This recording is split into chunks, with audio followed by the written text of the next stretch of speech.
बागेश्वर जनपद के कांडा क्षेत्र का एक शांत पहाड़ी गांव सानी उडियार बने गांव यहीं का 26 साल का अंकित कुमार 25 नवंबर की सुबह बिल्कुल सामान्य तरीके से घर से निकला। परिवार को क्या मालूम था कि यही दिन उनकी जिंदगी की सबसे बड़ी चिंता बन जाएगी, सबसे लंबी बेचैनी बन जाएगी, क्योंकि अंकित अभी तक घर नहीं लौटा। 4 दिन बीत चुके हैं, लेकिन 26 साल के इस युवक का कोई सुराग अब तक हाथ नहीं लगा है, कोई जानकारी हाथ नहीं लगी।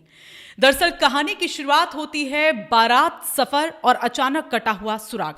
अंकित 25 नवंबर को पिथौरागढ़ जिले के पांखू में एक बारात में शामिल होने निकला था, लेकिन उसकी आखिरी लोकेशन चौकुड़ी के पास कोटमन्या में मिली है। यही उसकी गाड़ी छूट गई और यहीं से वो किस दिशा में गया, किसके साथ गया और क्यों गुम हो गया, इन सवालों के जवाब आज भी अभी तक किसी के पास नहीं है।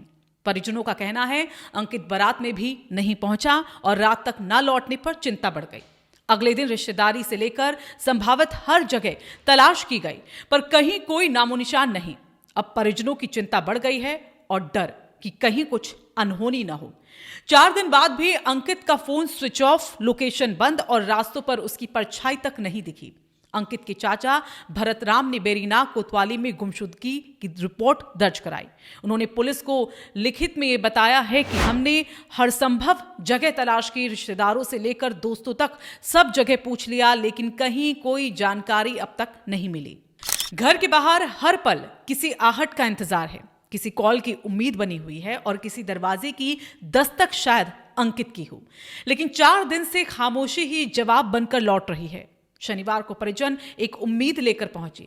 जिला पंचायत सदस्य पुंगुर घाटी पांखो विमला देवी के पास उनकी अगुवाई में एक ज्ञापन सौंपा गया कि अंकित की खोज तत्काल तेज की जाए। बहरहाल हमारा पुलिस प्रशासन इसमें तत्परता से कार्य कर रही है, लेकिन जो परिणाम बहुत जल्दी आने थे, क्योंकि एक छोटा सा क्षेत्र है और 5 दिन एक युवक को ढूंढने में इतना समय लगाया, तो कहीं ना कहीं हम लोगों को खेद है कि अभी तक वो नहीं मिला। तो मैं आज सीओ साहब से हम उनके परिजनों के साथ हम लोग मुलाकात करने के लिए यहाँ पर आए। हमारी पुलिस ने जो भी संभावित स्थान थे उनमें उनको तलाश किया है। ड्रोन से भी उनको तलाश करने का प्रयास किया गया है। बाकी जो स्थानीय नागरिक हैं या गांव आस पड़ोस के गांव हैं, जो उनको भी हमने ये बताया है कि जो महिलाएं घास काटने जा रही हैं, अगर वहां पर उनको कोई ऐसी चीज संदिग्ध दिखाई देती है उसके बारे में सूचित करें। वहीं इस बीच इलाके की क्षेत्र पंचायत सदस्य कविता बोरा ने भी सभी से अपील की है कि अगर किसी को अंकित के बारे में कोई भी जानकारी मिले, सबसे छोटी भी, तो तत्काल पुलिस या परिजनों को अवगत कराएं। ये अपील जरूरी भी है, क्योंकि पहाड़ों में कई बार एक छोटी सूचना, एक छोटी पहचान किसी लापता व्यक्ति को ढूंढने में बड़ी मदद करती है। हम सब जानते हैं कांडा से लेकर पांखो, कोटमन्या और फिर चौकुड़ी का इलाका, यहाँ घने जंगल, गहरी खाइयां और कई सुनसान मोड़ हैं। ऐसे में 4 दिन तक किसी युवक का फोन बंद रहना, उसका ना दिखना, ये सिर्फ गुमशुदगी नहीं है, ये परिवार के लिए एक अनकहा डर है कि आखिर हमारा बेटा कहाँ है। अंकित की आखिरी मोबाइल लोकेशन कोटमन्या चौकुड़ी के पास की है। वहीं उसे उसकी गाड़ी छूटी, उसके बाद वो किस दिशा में गया, किस रास्ते पर चला, रात में अकेला था या किसी के साथ था, इनमें से किसी सवाल का अब तक जवाब नहीं।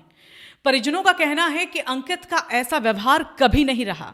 वो नशा नहीं करता, वो ना ही बिना बताए कहीं जाता था, इसीलिए घर वालों का डर बिल्कुल जायज है। अब सवाल, क्या अंकित कहीं फंस गया है, क्या उसका एक्सीडेंट हो गया है या कुछ और है? इन सवालों के जवाब जल्दी मिलना बेहद जरूरी है, क्योंकि ऐसे मामलों में हर घंटे की देरी खोज को और मुश्किल और परिवार की चिंता को और गहरा कर देती है। इसलिए स्थानीय लोग भी लगातार सोशल मीडिया पर पोस्ट कर रहे हैं, अंकित की फोटो और जानकारी को शेयर कर रहे हैं, ताकि कहीं कोई उसे पहचान ले और परिवार को राहत दे सके। बेरीनाग पुलिस ने खोजबीन भी शुरू कर दी है। स्निफर डॉग टीम बुलाने की प्रक्रिया जारी है। लोकेशन के आसपास के जंगल, पगडंडियां और खाइयों की जांच भी लगातार की जा रही है, लेकिन सिर्फ पुलिस नहीं, समूचे क्षेत्र की जनता, स्थानीय लोग, ड्राइवर, दुकानदार, हर किसी की जिम्मेदारी है कि इस खोज में साथ दे, क्योंकि पहाड़ों में कई बार एक बस ड्राइवर, एक टैक्सी चालक या किसी ढाबे वाले की याद किसी लापता युवक को ढूंढने में सबसे ज्यादा काम आती है। 26 साल का एक युवक 4 दिन से गायब और पहाड़ों में गूंज रहे हैं सिर्फ 2 सवाल, अंकित कहाँ है, अंकित को क्या हुआ? हम उम्मीद करते हैं प्रशासन की तेज कार्रवाई, स्थानीय लोगों की मदद और भगवान की कृपा से अंकित जल्द सुरक्षित और सकुशल घर लौट आए। तो आप भी इस वीडियो को ज्यादा से ज्यादा शेयर करें ताकि सोशल मीडिया भी अपनी जिम्मेदारी को निभाए, आप लोग भी अपनी जिम्मेदारी को निभाए। अंकित कहीं लापता है, अगर किसी ने उसे देखा है तो लोग उसके परिजनों तक या पुलिस तक कोई जानकारी मुहैया कर पाए। तो इसलिए इस वीडियो को ज्यादा से ज्यादा आप शेयर कीजिए और साथ ही राजकुमारी को सब्सक्राइब करें।